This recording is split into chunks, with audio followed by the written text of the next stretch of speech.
अवधूत चिंतन श्री गुरुदेव दत्त श्री स्वामी समर्थ। स्वामींचे नाम स्मरण म्हणजे ईश्वराशी थेट संवाद।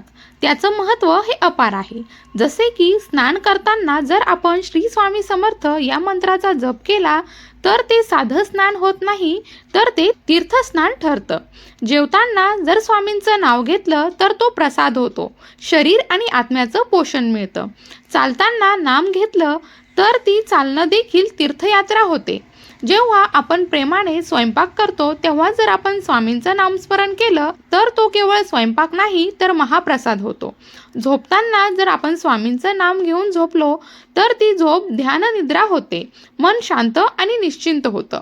आणि काम करताना जर स्वामींचं नाव घेत राहिलं तर काम देखील कर्मभक्ती ठरतं। घरात स्वामींचं नामस्मरण असेल तर ते घर म्हणजेच घरमंदिर ठरत असतं। म्हणूनच रोज प्रत्येक कृतीत श्री स्वामी समर्थ म्हणायला विसरू नका। भिवू नकोस, स्वामी सदैव पाठीशी आहेत।